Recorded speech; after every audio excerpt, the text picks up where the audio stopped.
Boa tarde, caros ouvintes aí de casa. Estamos aqui com mais um programa Aplausos em Foco. Um programa que traz o artista até você. E temos aqui três convidados mais que especiais. Jorge Ventura, poeta, premiadíssimo com vários troféus aí no meio cultural. Gerson Rodrigues, do Sindicato dos Artistas, na diretoria. E o nosso Breno Tupizeiro, né, que está fazendo sucesso ali em São Paulo, com a música dele que está estourando no mercado. Sejam bem-vindos ao nosso programa. Vamos agradecer ao Pai Celestial que nos abençoe cada vez mais. E também orar pelos nossos irmãos, né, lá do Israel, né, com a Palestina, que está com essa guerra assombrosa que está lastrando o país. Né?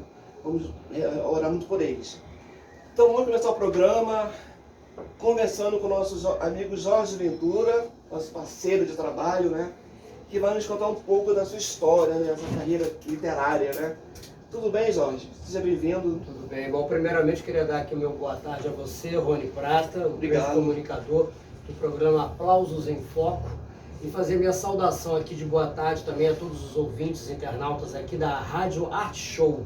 É com imenso prazer que participo desse programa. A honra é toda nossa. E nosso amigo Gerson Rodrigues, que é diretor, produtor e membro da diretoria do Sapédia, né? Que hoje tem uma coisa para contar pra gente interessante, que é essa polêmica dos figurantes, né? Hoje o bicho pega. Nossa, vai pegar hoje, né? O bicho vai pegar hoje, mas tudo bem. Isso aí. Boa tarde a todos, é um prazer estar aqui com todos vocês. Pintada e prata. Espero que tudo corra maravilhosamente bem, pelo menos para nós aqui. É isso aí. E o nosso Breno do Piseiro, né? Que também tá bombando aí com o Piseiro, né? Tá a febre do momento, né? Estamos indo aí, trabalhando direitinho, É verdade. Uma boa tarde a todos aí. E é um prazer estar aqui. E você é uma pessoa maravilhosa, pelo que eu vi. Gratidão, Leite. Então vamos lá. Jorge, você como literário, né? Como pessoa que já está muito tempo no mercado, fala para nós o que é para você uma obra literária. O que é para você uma obra literária? Porque qualquer um escreve, né?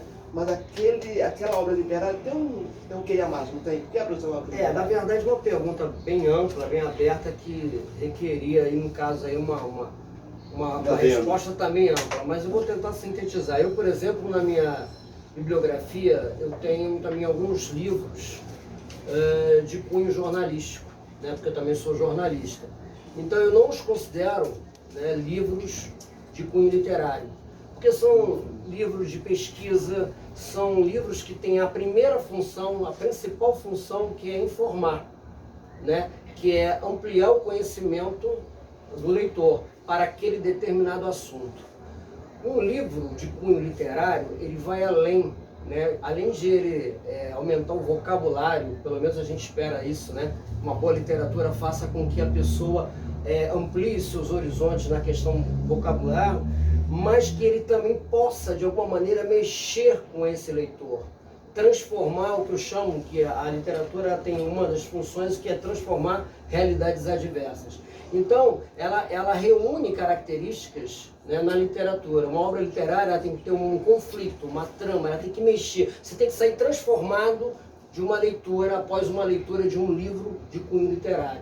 Pode ser um livro de poesia. A poesia tem que mexer com você. Como diria o nosso saudoso poeta Ferreira Goulart, ela sempre vem da catarse, do espanto. Então, ele tem que causar esse espanto no leitor. Então, uma obra literária, ela reúne características próprias, né? Básicas. Então, ela tem que fazer com que você diga assim, caramba, eu li esse livro me transformou. Vai refletir, né? Exatamente. Existe uma citação que dizem, associam muito a Mário Quintana, mas não é muito certo, que diz assim, os livros não mudam o mundo, os livros mudam as pessoas é que mudam o mundo. Então, eu acho que é por aí. Eu acho que é isso que caracteriza uma obra literária. Muito legal. E como membro, como presidente, né, da APERJ, né, o que representa a APERJ dentro do meio literário, a APERJ? A APERJ quer dizer Associação Profissional de Poetas no Estado do Rio de Janeiro. Aí muita gente pergunta, por que não é a Associação dos Poetas Profissionais? Porque, infelizmente, né, nós não temos a regulamentação do escritor no nosso país. É uma luta hercúlea, é uma luta antiga. Já se passaram vários governos de direita, de esquerda, de centrão e nada aconteceu. Isso aí é uma outra polêmica aí, porque a gente pode até levar isso aqui. A gente tenta de todas as formas. A APERJ surgiu de uma cisão do Sindicato dos Escritores que nem existe mais. Porque certa vez um um escritor, né? E aí eu não vou, uma questão de ética, eu não vou citar, ele fala assim, porque aqui é um sindicato de escritores, ele entendia escritor como o prosador, o romancista, o contista, o novelista, mas o poeta para ele era um escritor menor. Aí levantou-se um poeta luso-brasileiro chamado Francisco Igreja e falou, então o que eu estou fazendo aqui? Eu sou um escritor menor, então eu vou procurar a minha turma. E ele fundou a PERJ. Nunca foi presidente da PERJ, mas fundou a PERJ em 1989, portanto nós completamos 34 anos de militância litero-artística. Ano que vem, todos convidados, será uma grande festa, para a gente contemplar o 35º ano de existência da PERJ. Então, por isso é que a gente teve que ter muito cuidado nessa nossa legenda, é a associação profissional. Profissional por quê? Porque ela tem uma organização que luta, ou pelo menos tenta lutar, pelo poeta, para que o poeta fique em pé de igualdade com o escritor. Para mim, poeta é um escritor, aquele que escreve, só que um escreve em versos e o outro escreve em prosa, né? E a PERJ vem, sim, abrindo de forma democrática, né? Dando oportunidades, proporcionando oportunidades ao novo poeta, ao poeta que está começando, ao poeta já consagrado, o poeta que vem fazendo e acontecendo de forma bem producente. E a gente vem ocupando ali o Bar Ernesto a cada bimestre, realizando saraus. Nós já realizamos também este ano oficinas, né, de revisão ortográfica, que é um assunto também muito em voga, muito em questão, muita gente tem dificuldade. Realizamos recentemente lá no Yacht Club do Rio de Janeiro, lá na Urca, a Mostra de Poesia Contemporânea, que foi a sua 6ª edição, e a volta ao presencial depois da pandemia, né? E agora vai acontecer a mostra virtual. Então, assim, é um calendário de atividades e a gente completou este ano 34 anos. Então, na realidade, é um órgão, né, bem representativo, né, dentro do literário, e que também tem como trazer novos talentos e mostrar para o mercado, né? Perfeito. Curiosamente, durante a pandemia, nós conseguimos a adesão de 12 não, 15 poetas. Olha. Aí eu pergunto, o que uma pandemia iria levar, né, essas 15 pessoas a quererem entrar numa associação poética? Mas é aquilo que eu falei, a poesia tem essa força, né?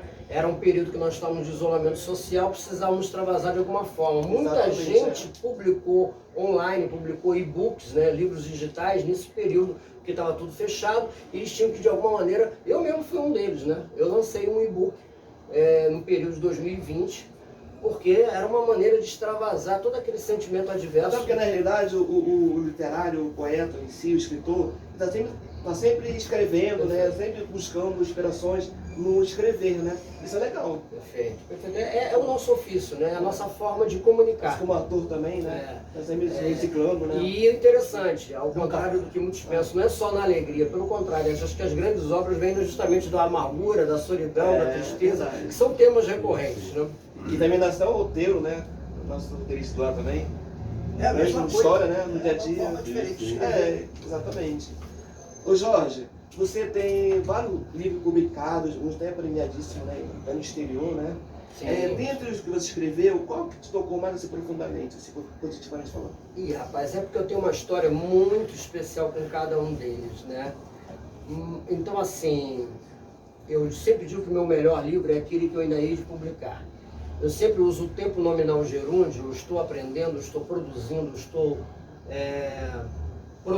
eu estou criando, porque eu acho que no dia que eu disser assim, eu já criei, eu já produzi, eu já escrevi, Acabou a inspiração. acabou, já era, nibilístico, será que eu estou vivo, né? Eu acho que essa inquietude é natural a todo e qualquer artista. Sim, seja o artista do forró, o artista do roteiro, né, da arte cênica, o artista das letras, enfim, da dança, enfim, das artes plásticas. Essa inquietude é natural, né? Então tem que ter essa chama, essa coisa que provoca a gente. Então, assim, eu tenho uma história muito especial com cada um deles, mas eu diria a você que um marco, um divisor de águas foi o Faca de Ponta, Fogo de Palha, que foi um livro que eu publiquei em 2012, que eu fiz assim, um grande tributo aos grandes poetas regionalistas do nosso país.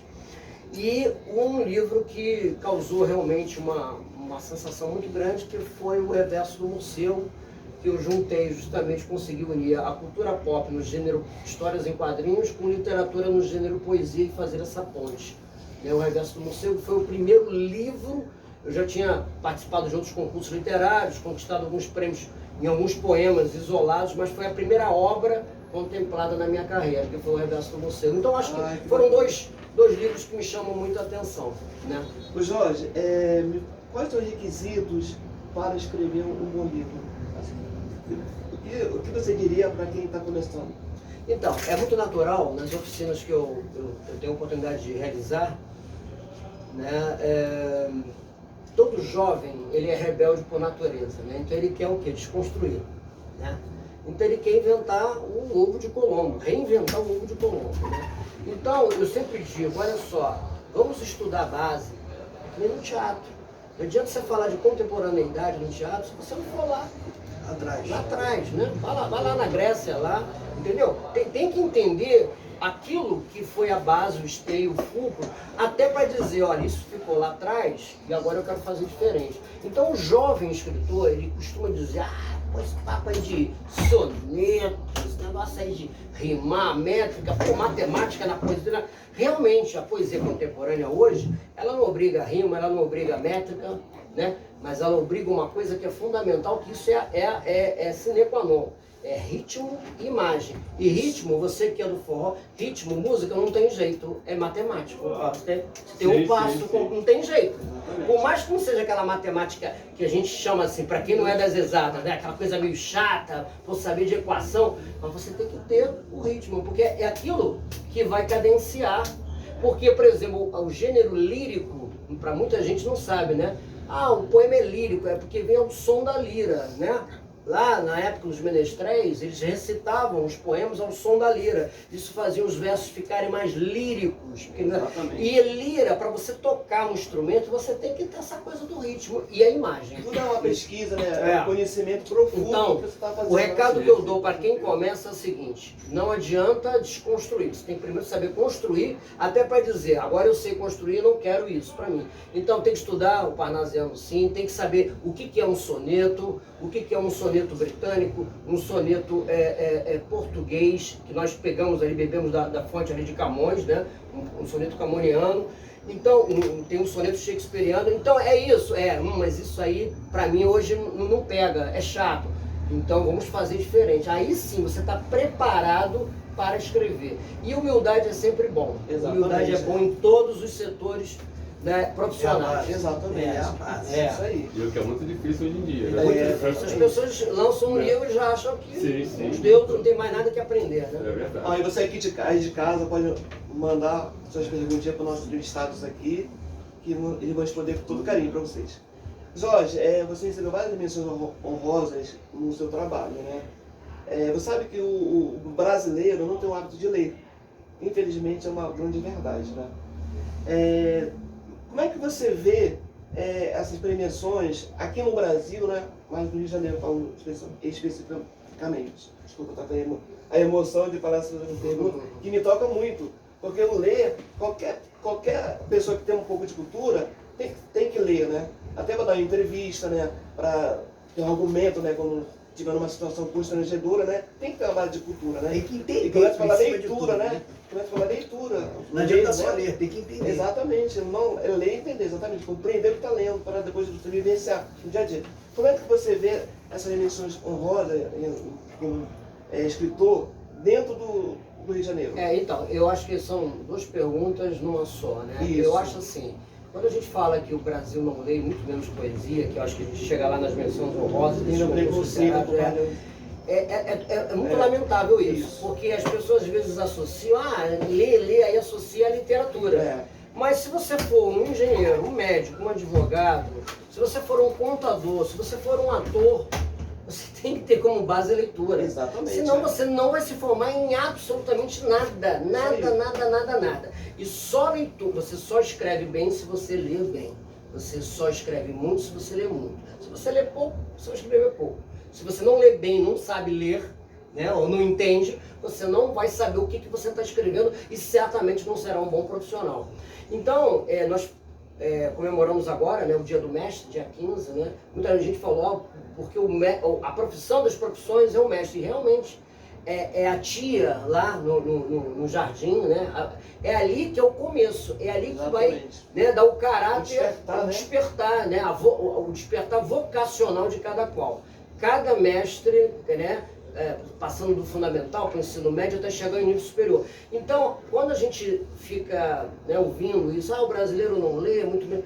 Não precisa ler para ser um escritor, mas você tem que ler para seu crescimento profissional, em qualquer área, seja exatas, humanas, sociais. Se você não ler, simplesmente você vai sambar.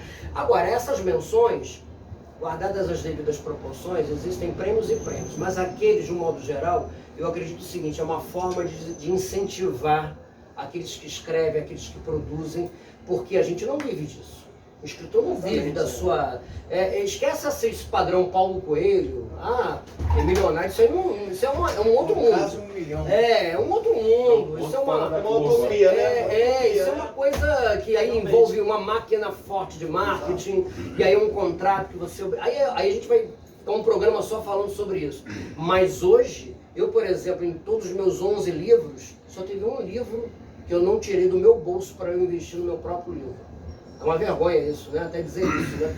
E isso porque foi uma coincidência, uma malha de coincidência, que era um livro que não era poesia, não era um livro de cunho literário, era sim de cunho jornalístico. Eu estava defendendo uma monografia, aí um professor, um orientador meu, conhecia o editor de São Paulo, olha, eu conheço um expert nesse assunto, que era cultura pop, me chamou, me fez uma proposta que não mudou minha vida em absolutamente nada, mas eu me senti tão honrado, puxa, alguém vai me pagar para eu escrever, olha que coisa legal. Em compensação, botaram um punhal no peito, né? Eu tinha 4 meses para escrever um livro de 300 páginas. E honrei. Varei noite, madrugada, mas fiz. Mas é o teu negócio, mas foi importante. É importante porque eu penso o seguinte, é um legado que eu deixo. É um filho que eu deixo. Né? E o artista deixa um legado, né? Você falou agora, deixa uma história, né? Então eu acho que essas menções honrosas são importantes para isso, entendeu? Para incentivar a gente continuar sempre, né? Seja em qualquer prêmio no teatro, prêmio qualquer, entendeu? O importante é, reconhecer o meu trabalho, é o reconhecimento. Exatamente. Jorge, me fala um livro seu que hoje teria uma mensagem a dizer no dia de hoje. Um livro que tem um toque mais especial. Olha, eu vou falar do meu mais recente, Outras Urbanas, né? O Outras Urbanas, ele fala da relação do homem consigo mesmo e a sociedade que o cerca. Em linhas gerais, eu retiro aquela máscara metafórica ou física, como quiserem, que nós usamos durante a pandemia. Diziam o seguinte, a humanidade vai melhorar com essa pandemia, né? Seremos mais irmãos, ninguém larga a mão de ninguém, todo mundo. Mas o que eu vi foi justamente o contrário. Isso, sim. Acabou a pandemia, o homem ficou mais soberbo, mais egoísta, mais vaidoso, mais competitivo de forma leviana, porque a competição leal, isso é natural. O mercado é para ir, é pouca gente, são poucas oportunidades, tem gente que tem um dom, brilha mais do que o outro e tal. Agora, não é por isso que o outro vai puxar o tapete, daí o que eu mais vejo é isso. Então a minha necessidade enfadonha de publicar esse livro, que foi lançado agora dia 10 de julho, graças a Deus com boa aceitação na crítica, já recebi mais de 10 resenhas, já fui indicado a um prêmio, eu vou receber um outro lá na Bahia, se Deus quiser, até o final do ano, como reconhecimento a esse trabalho. Eu escracho essa humanidade pós-pandemia. Eu escracho no bom sentido da palavra porque a gente fica inserido nesse meio. A gente lamenta, mas é o nosso ser humano. Então tem um poema curtinho, que não vai tomar tempo nenhum, que é intitulado Culpa, que eu falo da questão da vaidade humana. Então eu tiro assim, essas máscaras, as idiosincrasias, as falsidades, as vaidades, né, a hipocrisia humana. Então esse poema fala assim: tecido raro, última moda, corpo coberto de pano e culpa, mentira e classe, dono da rua, de mais a roupa, de menos o homem. Então é um poema, entendeu? Impactante, e a mensagem foi passada de uma forma assim, como se fosse um soco, um tapa na cara, todo mundo, caralho, você manda um negócio desse aí. Falei um palavrão, eu sabia que eu ia soltar, mas faz parte. Do artista, né? Mas faz parte. Mas depois aí, né? Mas aí o que acontece? A aceitação foi imediata, porque todo mundo, caramba, cara, você teve coragem de falar isso em versos. E Outras Urbanas, na verdade, o cenário urbano é simplesmente para situar onde cada um de nós está. É verdade. Né? Se vê, né? Então eu falo de tudo ali, da descrença humana, da miséria humana, falo das guerras. Porque outras urbanas que dá origem ao título da obra é de um verso, Urb et Orb, né? Que é para o mundo, né? Então eu falo sobre as guerras, e agora a gente falando sobre essa questão do Israel, Realmente. Palestina, né? Que o verso mais forte que fica é: cidades não têm culpa do que os homens fazem.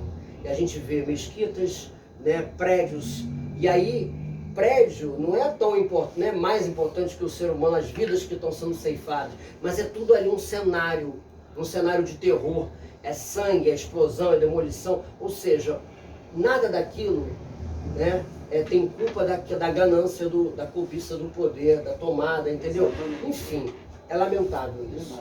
Então, com esse clima aqui descontraído, vou dar uma pausadinha aqui pra vocês e mandar uma música pra vocês. Joga aí, diretora, uma música para o público aí de casa.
Acabamos de ouvir agora a música do Blade do Piseiro. Que música legal, é muita energia nessa música, hein? Tudo bem, Blade? Como é que vai? Bem. Beleza? Seja bem-vindo ao nosso estúdio, tá? Como é que entrou a música na sua vida, Blade? A música na minha vida começou quando começou a surgir os MCs, né? Na funk, né? Os MCs vieram com força total. Eu me lembro até que quando o MC Marcinho, né? Grande MC Marcinho e Claudinho Bochecha, eu queria ser um deles, eu queria estar... Nossa. Aí eu não tinha como, aí surgiu um concurso na minha comunidade, até com uma equipe de som, equipe 89, o prêmio seria uma faixa no vinil, na época era vinil, mas aí uma premiação em dinheiro que eu não me lembro, mas o que eu queria era... E eu fiz uma música que era falando da equipe, né? Ele deu o tema, aí eu consegui fazer uma música. E eu não ia cantar não, botei o meu irmão e um amigo, né? Pra cantar, que na época eu não queria, mas... Aí, quer dizer, não deu certo, porque devido à violência, a gente estava cogitado, aquela coisa toda, mas a violência no local, o negócio de rivalidade com o outro. teve até um lance de negócio de tiro, essas coisas, e acabaram o concurso. Nós não fomos para a final, mas fomos cogitados. Aí o próprio dono falou, não assina com ninguém não, que eu gostei. Ele gostou da música. Mas aí depois, enfim, acabou. Aí eles desistiram, no caso meu irmão, né? E um amigo desistiu, mas aí eu passava um tempo assim, aí brotava na minha cabeça. Às vezes eu via uma coisa, tipo, um exemplo que eu vou dar, vamos dizer, a gente está aqui batendo um papo, ele fala de uma coisa, você fala de outra, aí arte show, daqui a pouco começa a brotar na cabeça a música, e eu não escrevo, eu não tenho aquela mania de escrever. Fica na mente, né? Eu fico aqui conversando e fica na mente assim, ó. Aí eu começo a rimar na mente, começa aquela rima na mente e daqui a pouco a música está pronta. Não te cortando, geralmente quando a pessoa tem esse hábito de não escrever muito, a pessoa vai no celular, né, e grava, né? E já Isso, fica, grava, né, isso. trabalhando aquela música, né? Mas eu ia andando assim para trabalhar, né, e outra coisa, e ficava na minha cabeça e ia saindo. Aí essa palavra caiu bem com essa, aquela. Aí eu ia corrigindo. Quando eu vi a música estava pronta, ia lá registrar. Uma natural, né? Isso, era uma coisa. Eu não sei, não tenho a fórmula. Faz assim ou faz assado. Eu faço, mas não sei como faço. A coisa. Mas você sabia que na realidade, acho que o artista é isso mesmo, né? Porque às vezes naquela hora surge, né, aquela inspiração, né? E ele, A criação né, vem, escreve ele escreve. espontânea. Isso, às vezes não tem uma criação, coisa, não escreve. vê assim, é como uma luz, né?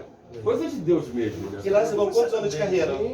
Então, desde essa época, eu tinha o quê? Uns 19 anos, por aí. Ia sempre tentando. E em minhas críticas, né, que tem aquela crítica, você MC, que isso, é só puxar. Porque eles não entendem que quando o artista chega lá, ele teve uma trajetória. A pessoa já viu o artista, ele simplesmente nasceu artista. Mas quando tipo assim, a tua vez, eu vou pensar, você não dá, cara, isso aí, caramba, aí bota a crítica. E sempre é assim, né? Sempre é assim, não tem jeito, não adianta nem você se aborrecer. Você fala, não, legal, pô, tá, respeito a opinião, show de bola. Mas aquela coisa de você continuar, mano, de você continuar. E então tem aí uns 20 e poucos anos, né, porque tinha essa coisa do funk, aí veio passando, depois disso eu voltei de novo, tem até o meu produtor que é o rapaz que produz as músicas pra mim, que ele é MC da antiga, um amigo hoje em dia, e eu sempre fui fã dele, era um MC esquisito, na época juntos. Você é outra pergunta para o pessoal logo mais adiante. Sim.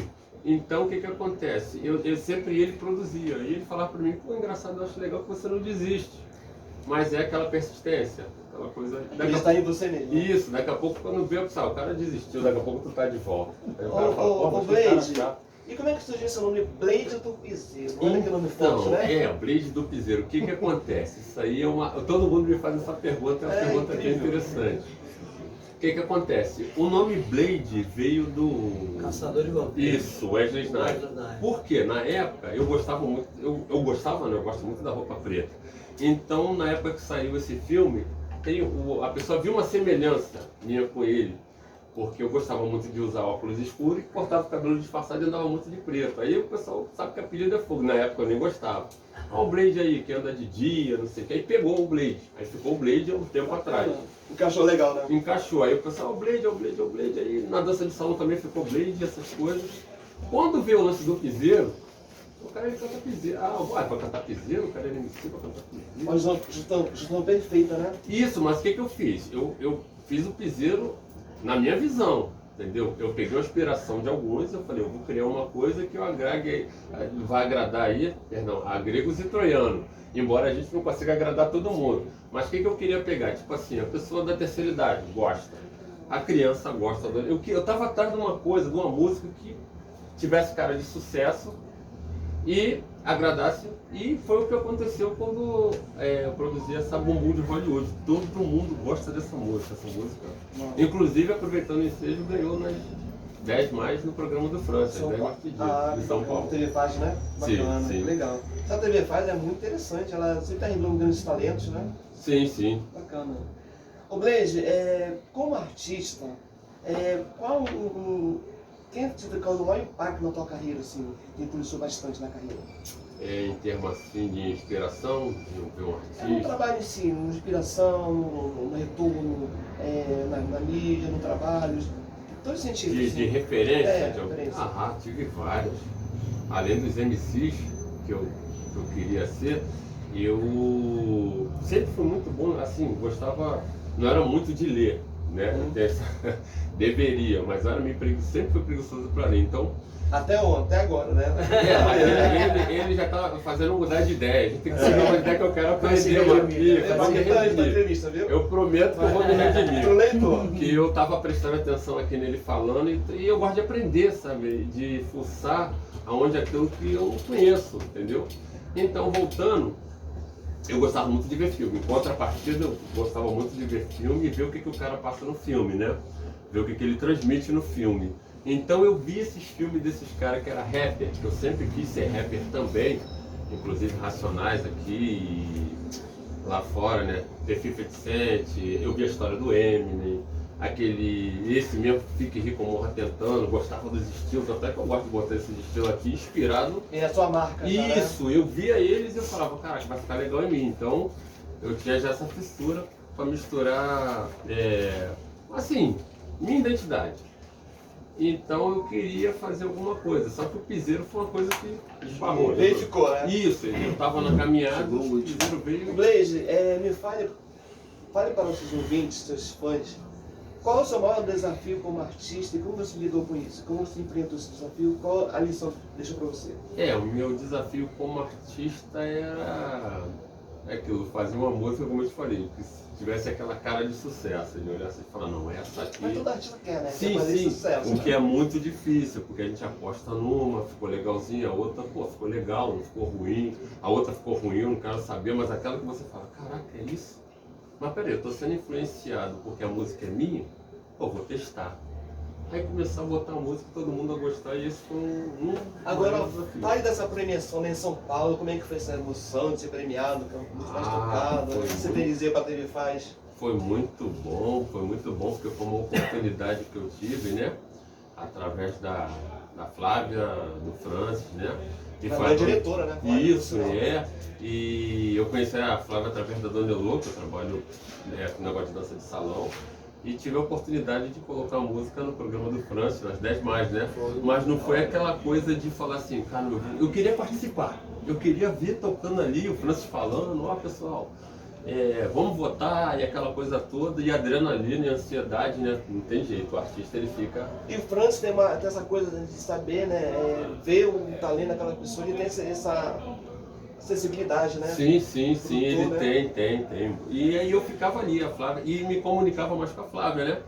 Que a Flávia, o pessoal tá votando aí pesado, as outras músicas, e a competição tava acirrada, tinha muita música boa. Eu me lembro que tinha uma gospel que eu gostei, né? Tinha um samba do Nego Hélio, que muito boa. Eu falava assim, não é questão daquela coisa de falar, eu vou ganhar. Mas só em estar ali eu já, caramba. Acho que ele ficou em segundo, ele. Isso, foi isso mesmo, em segundo lugar. E eu me lembro que na final, quando foi a Vera mesmo, eu tava pior que eu tava trabalhando, dançando. Aí a minha esposa ficou lá assim, ficou assim, caramba, aí veio. Em 10º lugar. E aquela coisa falou, não ficou em 5º lugar, ficou em 4º. Aí quando bateu o ardor, falou, caramba, tipo assim, aquela coisa certa. Se não ficou em 2º lugar, tá em 1º. Tô dançando assim, olhando pra ela, né? Foi uma coisa muito engraçada. Escutando a música aqui, dançando, trabalhando e olhando pra ela. Porque ele diz, vai no... Falei, vou ficar em 2º lugar mesmo, tá bom, já tô... Tipo aquela coisa, aquela ansiedade. Quando ele botou em 2º lugar, que foi o Nego Hélio, aí ela falou assim, não, foi você que ganhou. Quando ela falou, eu gelei. Caramba. Foi uma coisa assim, um turbilhão de emoções que eu, sei lá, fiquei extasiado. Que bacana. O Blade, do Piseiro, me fala uma música sua que não pode faltar no seu show.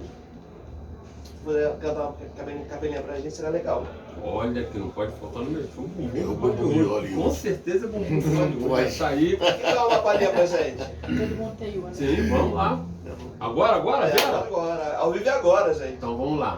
Linda e gostosa aí, devassis, esbanjando sedução, molhadinha, bronzeadas, piriguete do verão, de biquíni, vale o Oscar, gostosinha, rouba a cena, com bumbum no TikTok, virou estrela de cinema. Não é qualquer bumbum, tem que ter volume e atitude. Não é qualquer bumbum, tem que ter volume e atitude. Cabeça cinematográfico, é o bumbum de Hollywood, aí ele explodiu no TikTok com o bumbum de Hollywood.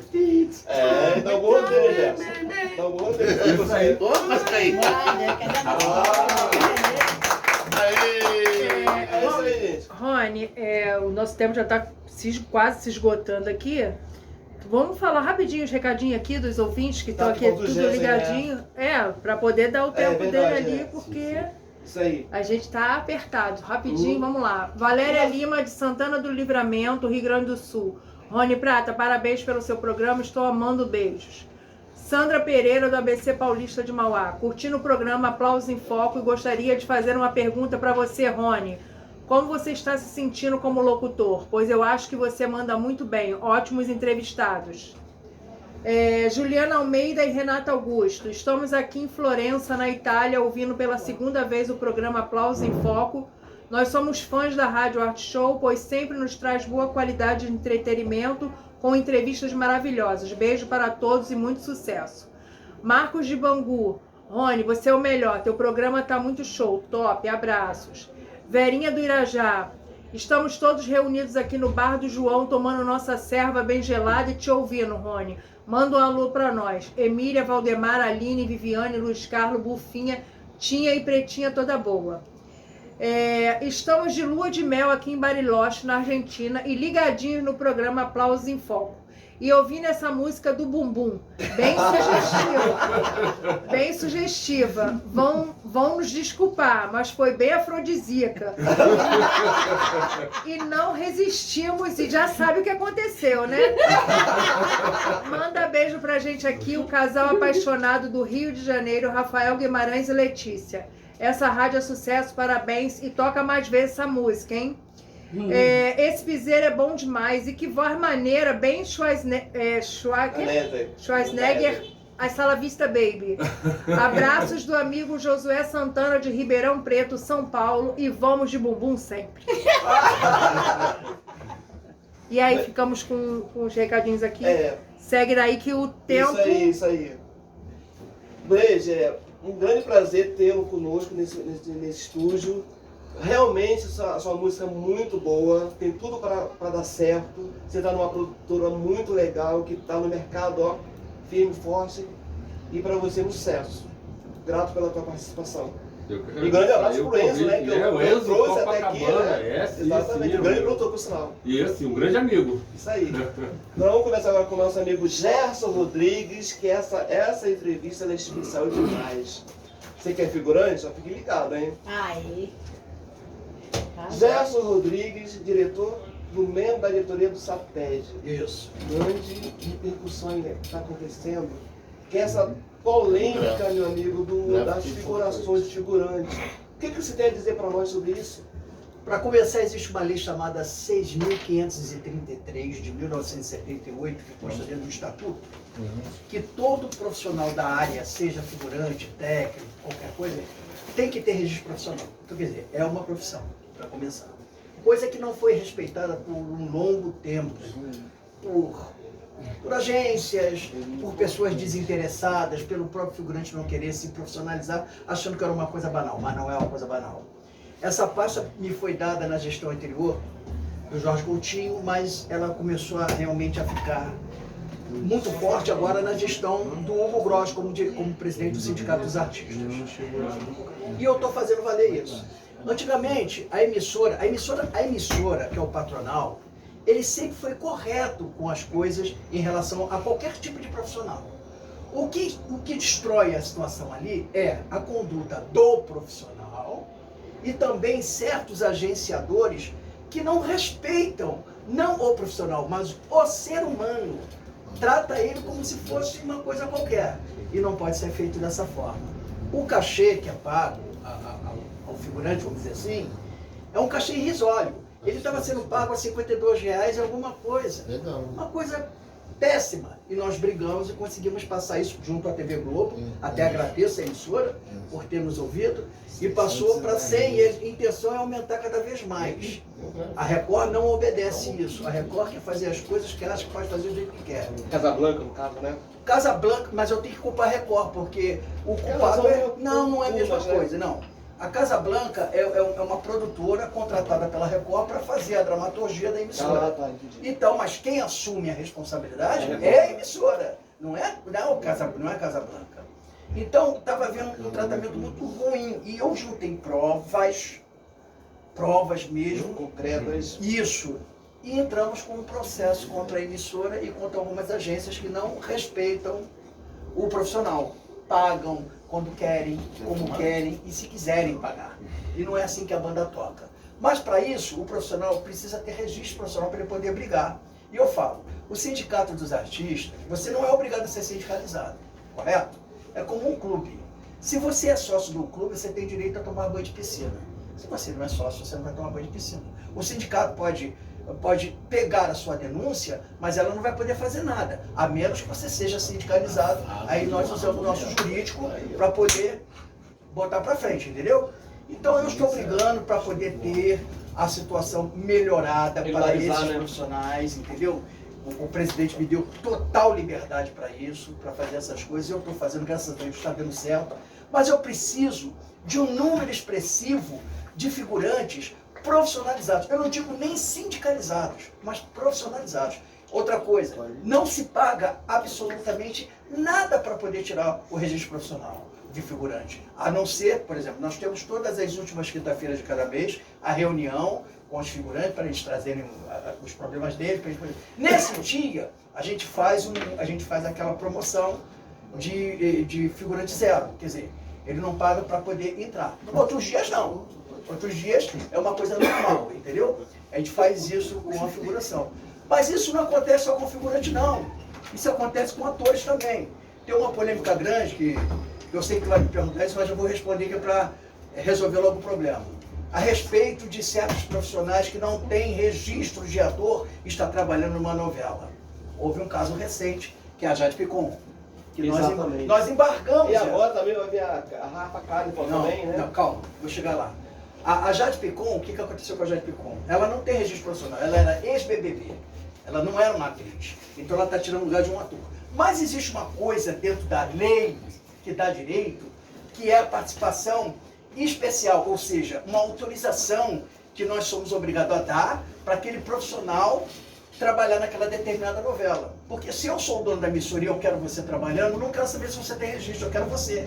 Mas para isso eu vou pagar por uma autorização para que você trabalhe. Mas isso não quer dizer que você é ator. É um caso à parte, no caso. Você não é ator, você tem uma autorização para trabalhar ali. Então muita gente está achando que nós não fizemos nada. Fizemos. Só que existe a brecha da lei que dá direito daquela pessoa poder exercer aquela função naquele determinado momento, entendeu?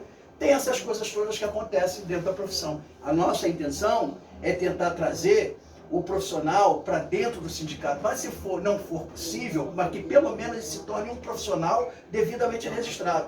Outra coisa é a respeito do recolhimento do INSS. Isso é uma obrigação de todo trabalhador, os 11%. Você fazendo ou não. Ah, mas eu já sou aposentado. Não interessa, você está trabalhando, tem que ir. Mas só que tem agência que não está depositando esse dinheiro. Aí eu dou a orientação seguinte: pega o seu CPF, pega o dia que você trabalhou, entra na Receita, lá do Ministério do Trabalho, e vê se foi recolhido lá o teu INSS. Vai lá, vê se foi recolhido. É uma obrigação, né? Pois é. Então a coisa tem que partir de todos os lados. As emissoras, eu continuo dizendo, elas não têm culpa do tratamento que é dado ao profissional. A culpa é das agências que não respeitam, certos agenciados que não respeitam o profissional. Isso é outra história. Eu sou da Globo, eu terceirizo uma agência para poder cuidar daquele profissional. Então eu não tenho nada a ver com aquilo. O meu problema é com a agência, não é com o profissional, entendeu? A Globo, principalmente, é uma emissora por excelência. Sempre tratou todo mundo muito bem, sempre cumpriu com tudo que tinha que cumprir direitinho.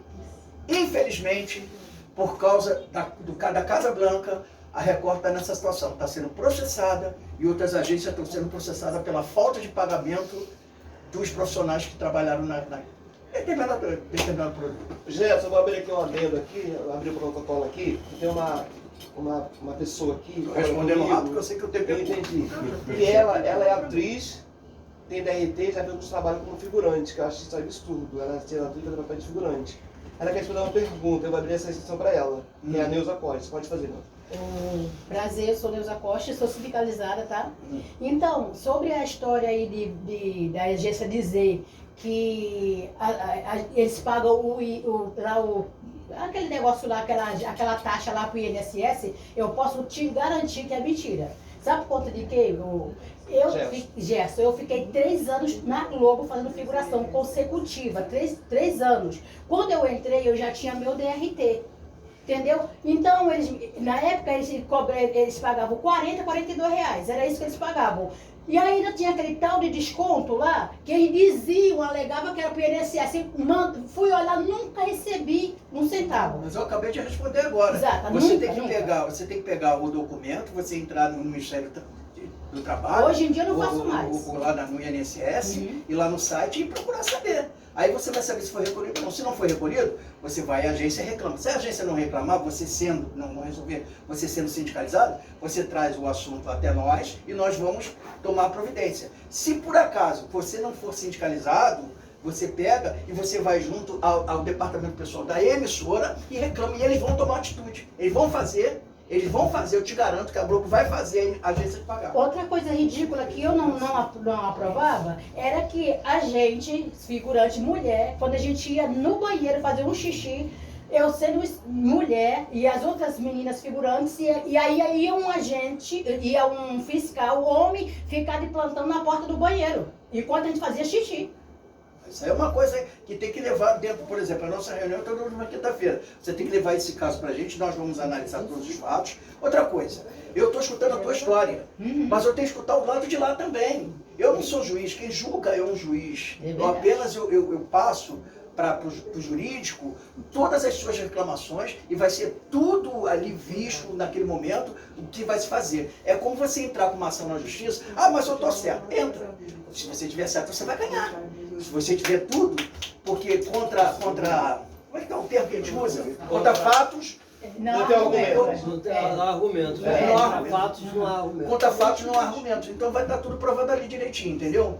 Agora, você veja bem, eu sou ator, eu sou roteirista, produtor, nem julgo isso, eu detesto esse tipo de coisa. Mas eu sou ator, sou roteirista. Eu fazendo esse trabalho dentro do sindicato, tomando conta de vocês, dos figurantes, eu estou me prejudicando, sabe por quê? Porque se pintar amanhã uma novela, como já aconteceu, de um personagem que cabe perfeitamente para o meu perfil, eu não sou chamado, sabe por quê? Quem é que você vai chamar? Vou chamar o Gerson. Não chama não, ele está brigando contra a gente. Verdade, Então eu estou me verdade. prejudicando. Eu tô lá Com certeza, na com história, certeza. né? É por isso que eu realmente, eu me senti humilhada, por várias vezes eu me senti humilhada. Você é atriz, né? Eu sou. Então, entendeu? você sendo E eu atriz, tenho DRT você de me perdoe, vou te contra-regra. falar pra você, você é atriz, eu sou ator. Se eu não tenho condições de trabalhar como ator, eu vou vender até bala no trem. Com Mas certeza. a figuração não vou fazer. É, Então, voltando- é isso que eu não tô fazendo Não mais. estou desmerecendo a figuração, não. Arrasou. Ó, então voltando aqui ao assunto, só para finalizar, que a casa é sua, né? Você pode fazer pergunta, entrar com a gente ao vivo, aqui no estúdio também, fica à vontade. Uma pergunta que eu quero fazer para você, para finalizar a nossa entrevista, ô Gerson. O que é para você o ator e qual a sua função como ator? Como é que você vê o ator para você? O que é ser ator para você? Se ator, primeiro eu aprendi uma coisa com o meu falecido padrinho, você me dizia o seguinte, que ninguém vira ator, você nasce ator. É um dom. Dom você não aprende na escola, você vem com ele. O que acontece é que você vai, ao longo da vida, estudando, e você vai cada vez mais lapidar isso que você já é. É só isso, entendeu? Isso pra mim é um ator. Mas ser ator não é só chegar na frente da câmera e interpretar um personagem. Ser ator é chegar na emissora na hora certa, respeitar o colega de trabalho, ser coerente com os demais, a humildade que ele muito prezou aqui, ele falou muitas vezes aqui. Isso daí é ser um bom ator. Você vê atores aí maravilhosos que de repente não aparecem mais. Por quê? Existem problemas. Tem um exemplo também para a sociedade também, né? Tem um exemplo, né? Positivo. Você tem muitos atores que é um exemplo negativo, né? Não, mas aí é personalidade, isso é outra coisa, eu não me meto nesse assunto, cada um faz aquilo que quer da sua vida, entendeu? O que é bom pra você pode não ser pra mim ou vice-versa, mas isso aí é uma outra história, entendeu? Respondido. Agora a última pergunta. Seus projetos pessoais, o que vem pela frente do Gerson como roteirista? Fala pra gente. Bom, eu tenho alguns projetos, por exemplo, teatro, eu me vejo numa situação meio difícil, porque na época do nosso querido Bolsonaro, né? Nosso querido, para não falar outra coisa, eu tenho um espetáculo chamado 1964, Brasil em Silêncio, a história de Lídia. Fui barrado, não pude fazer. E eu não conto nada além do que está no livro. Tudo que está no livro de história. Mas existe um cênico. E lógico, evidentemente, como você está fazendo teatro é mais. Você tem sempre que exagerar, entendeu? Fui barrado. Aí eu vim com outro projeto chamado A Vinda, que eu conto a história de certos escravos que vêm para o Brasil, aquela situação toda que acontece. Fui barrado, entendeu? E agora eu estou com um projeto que agora eu vou gravar, se Deus quiser, que é Conflitos de Raça, que conta a história de um homem de meia idade. Um homem de meia idade, você está assim. Inclusive, nosso amigo Manuel Louco, ele semana passada. Eu estou fazendo um roteiro, eu fiz um roteiro para ele também de um pouco. Um Conflito de Raça conta a história de um homem de meia idade branco, bem sucedido, que mantém relacionamento com uma negra jovem de periferia. E todo mundo, ao longo da história, fica pensando que ela é interesseira, mas na verdade não é. Ele é que não presta. Entendi. É uma boa história.